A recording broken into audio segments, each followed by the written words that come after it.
Welcome to our 87th podcast for Thanks for Your Service and our first for 2026. Our focus is on historical topics relating to the Australian military. You can find us on Facebook, X and YouTube. Just search for Thanks for Your Service. Our website is www.thanksforyourservice.net and you can email us at info@thanksforyourservice.net. Each year on the 24th of February is National Day for War Animals in Australia, a day where we commemorate the deeds and sacrifices of animals in war. Nigel Allsopp, President of the Australian War Animals Memorial Organisation, joins us to tell us more about the roles of animals at war, the organisation and the National Day for War Animals in Australia. So joining me from Canungra in Queensland is Nigel Allsopp, President of the Australian War Animals Memorial Organisation. Nigel, thank you so much for joining us today. No, it's my pleasure. Thank you. Now, from an Australian perspective, where do we start with the service of animals with the Australian military? Look, I guess, even from very early times, the light horse were also used before Queensland even was sort of a state per se, and it dwelled into New South Wales right up to Toowoomba.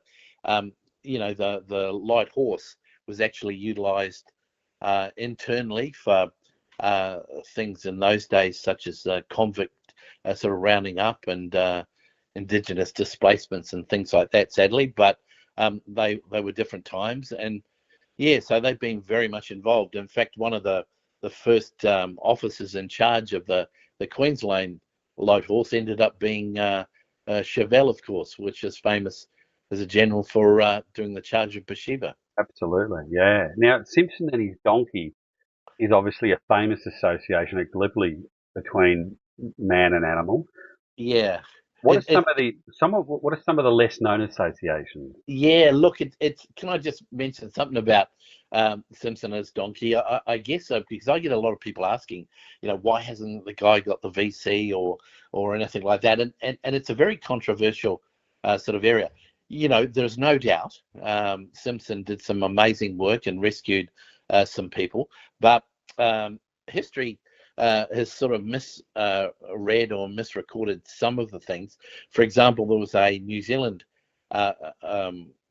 ambulance officer rescue working with a donkey at the same time, or actually 6 weeks before, and he rescued over 100 odd people. He later went on to the Western Front and Henderson and rescued heaps more. And in fact, all the stamps, the bronze memorial in the Australian War Museum, and our official government picture that was authorised, the painting of Simpson, is actually Henderson.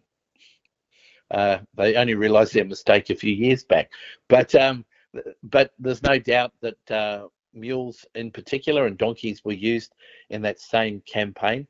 The Indian Corps, the Zoin Corps, which is now the predecessor for the Israeli Defence Force, the British Armed Forces used thousands of mules. You might be interested to know that I'm actually in consultation as we speak, and have been for the last 3 years, with the Turkish government. I've got to see the Turkish ambassador just at the end of this month to see the progress. That we're trying to put a plaque on the interpretation centre at Anzac Cove to honour all the animals from both sides, which served, within that area which we live in, Gallipoli. Yeah. I grew up in Canberra, so in the 1970s I have very fond recollections of going to the Australian War Memorial in the days it had green lino floors, and in those days there were quite a few representations of animals that had served in war. For example, not many people, maybe in this day and age, knew that we had a huge camel corps in World War One. Absolutely, and even though it was the Imperial Camel Corps, Australians and New Zealanders and South Africans and Indians made like 90% of it. The British component was relatively small. I think it was the fifth light horse in Australia that was converted from horses to camels. And I know from records, a lot of the light horsemen were absolutely enraged. You're sticking me on a camel. But after about a year, they realised what a great animal they were, and there's much documentation of these full-grown light horsemen, crying when they had to leave their camels. They became much beloved animals, by them. But there's lots of animals that we sort of had got lost in the past. I mean, Australia had pigeons, and I think in World War One, obviously as part of the AIF instead of the ADF, we got swallowed up by our people. Our pigeoneers, for example, worked for the British, pre the Signal Corps. The engineers used to look after them, and so a lot of our pigeon fanciers and handlers got sort of lost within that system, but certainly in World War II, there were over 25,000 pigeons used predominantly in the southeast Pacific. Radios didn't work, and a couple of them got the highest award, the Dickens Medal, for their bravery. So, but I think the most maligned, you could say, animal was the mule. I mean, there's no army in the world from the Boer War, which obviously Australia supplied many thousands of horses to. In fact, our horses in the Boer War were so highly regarded. They were usually pinched or borrowed, as you could say, by all the other armed forces, including the British, because our horses were so superior to everybody else's horse. And of course, that's where the famous name, I suppose, was bastardized, the Whaler. Obviously, there's no such breed as a Whaler. It's a heritage horse, but they were literally what we would call Brumbies now, a mixture of different animals, but they were because they came from New South Wales, they were sort of marked as Whalers. But both in World War One and again in World War Two, Whaler horses were sent to the front. So, I mean, there's a famous unit that in Syria and Lebanon called the Kelly Gang, which was made up of Australians using horses to traverse the terrain in World War Two. So they certainly never went out of favour for many, many years after World War One. But I think it's the mule that has been sort of forgotten a little bit in history, because of Simpson's donkey and the charge of Bathsheba with horses. The old mule is sort of sometimes gets brushed over because some people, not all, but some people can't tell the difference between a mule and a donkey, perhaps, in a photograph. But yeah, they're an amazing animal, and really, literally carried the backs of the ADF.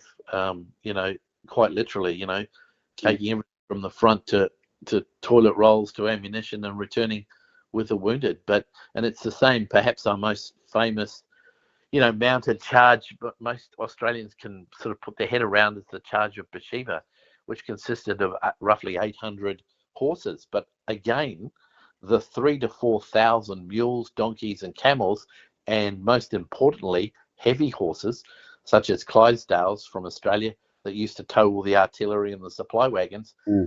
They seem to have been brushed over because it's the glamour of the charging horse, but it's all the other equines behind them that made that possible. Yeah, fascinating insight. What about more recent military operations? What's our contemporary relationship with service animals in those?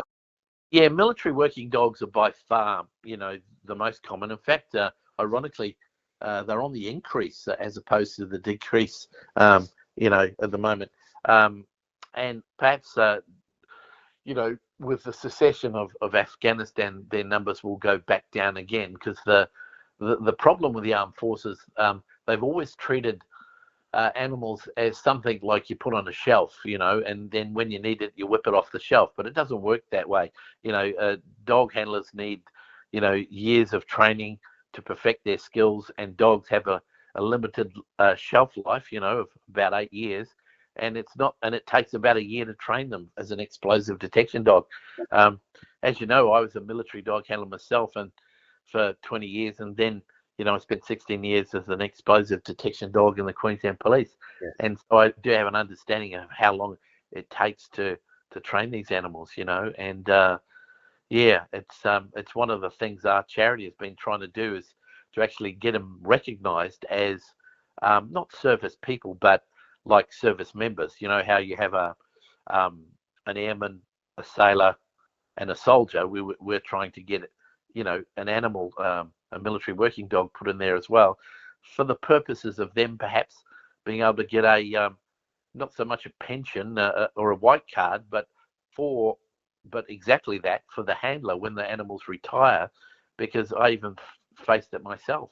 We're the ones in the modern day that when the government discharges the military working dog or the police dog, it's the handlers that have to pay all the vet bills, Yeah. not me. So by far, definitely, military working dogs. Although, as you may be aware, in Afghanistan, and I don't mean just the American Special Forces. I think they made a movie, 12 Men or something, on horseback. But the New Zealanders and the Australian Special Forces use local horses.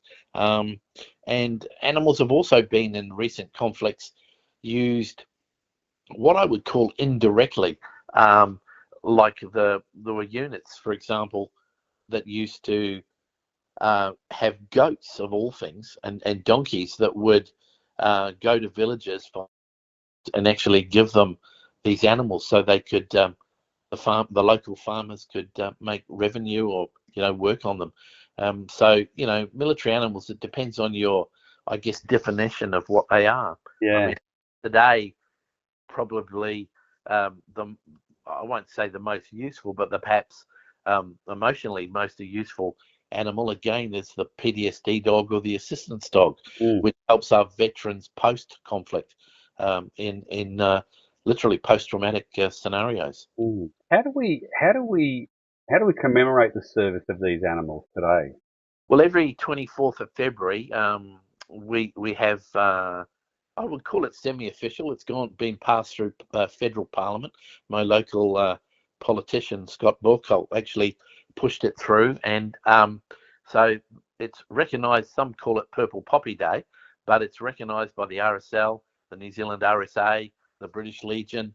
It's recognised in America, the UK, France, Belgium, India, and did I mention the USA? Yeah.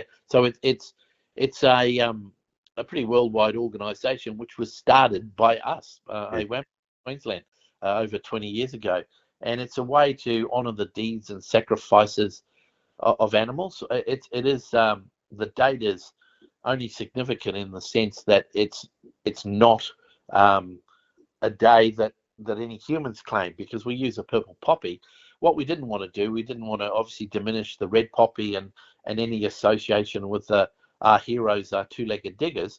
We just wanted to say, look, on this date, also consider, when you're wearing your red poppy, perhaps also consider that animals paid the ultimate sacrifice.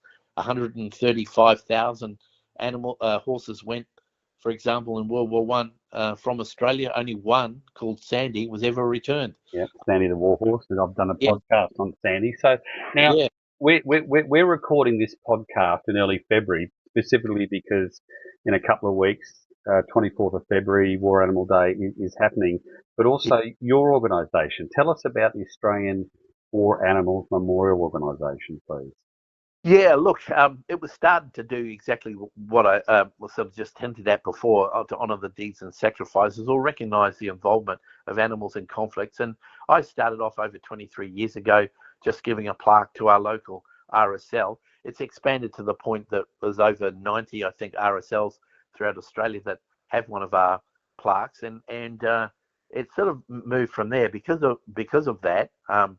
In 2018, I was made Australia's Anzac of the Year by the RSL, and one of the things I managed to do because of that is I went to the Western Front, as you know, with that particular organisation, and we raised money over $100,000 actually, and we established the official Australian War Animal Memorial that's situated in Pozières in France, with a beautiful bronze horse, and since then. We've put international I was asked to represent Australia at the War Horse Memorial at Ascot in the UK. I've travelled to the United States for their National War Animal Memorial, and I've put a beautiful bronze plaque in Kokoda Trail in PNG, honouring the mules and pigeons there.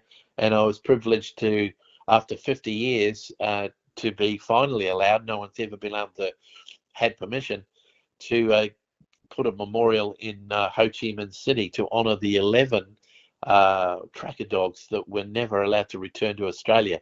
And to answer your question, that's probably one of the, I think, biggest, perhaps unknown and perhaps saddest stories about our military working dogs, that they deployed to Vietnam, and 11 of them, and none of them were ever returned due to quarantine and other, I guess, political reasons at the time. And yeah, it is well recorded by many generals from the United States in particular, as well as Australia, that tracker dogs are credited to saving perhaps up to 10,000 lives for their detection of, booby traps and explosives and things like that. So where can people go to find out more information about your organisation? Yeah, we literally, www.awamo.org is our webpage.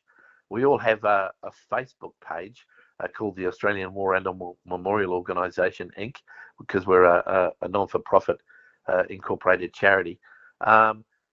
They are and the great thing about our webpage for RSLs or people wanting to do something with their RSLs, everything that's there is free to download. We have massive areas of education, from resources, from theses, master's thesis, to write down how to cut out and make a kindergarten child how to make a cardboard purple poppy, or how to crochet a poppy, and colouring in books, right up to all the books that we have on our webpage. It's about 15 of them, all about war animals, and they're all free to download. And all the resources, the posters, so you can print a poster out at, say, your RSL, and just put your RSL's name and date and times in it. All the resources are there. And of course, we sell all the Purple Poppy merchandise, and that's what we help to fund, to give some people that can't afford perhaps one of our plaques, because they range at about $800 each. But we do give a lot away, and any profits we make, 100%. No one in our charity gets a wage or cars or anything. 100% of our profits go back in, 100%. And we've been able to fund operations in Ukraine. I've been to Ukraine twice myself, rescuing animals from the front lines and bringing them back to sanctuaries. I've also gone up there the second time with colleagues, and we've trained people in first aid. Last time I went, I trained the army and the police in animal first or dog first aid techniques for when their animals get injured on the front lines, and up in Kiev and Lviv. And we also fund other projects at home. We've just established at the vision impaired and special needs school here in Queensland and New South Wales.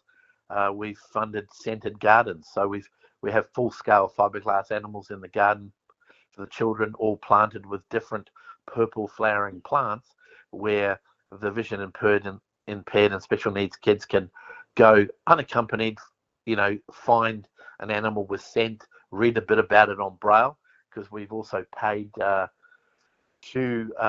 for several books on animals, but which I wrote anyway, to be converted to Braille, so the kids can go and literally read about them, feel them three-dimensionally, and learn a bit about animals in general. That's great. And that's War Animal Day, or Purple Poppy Day, is happening every year, the 24th of February. Nigel, thank you so much for your time today. It's really appreciated. No problem. Thank you. That's the podcast for today. We're keen to hear your feedback by leaving a review on your podcast app, and your reviews helps new listeners find our podcast. If you have any special requests or suggestions for our podcast, please get in touch. You can help support this podcast via Patreon or buy me a coffee. The links are on our website and Facebook page, and your support helps us with the production of this podcast. Do you have a relative who has served in the Australian military? Our family military history research packages sources records to better understand the service and experience of those who have served. You can find out more information on our website. Thanks for listening, and thanks for your service.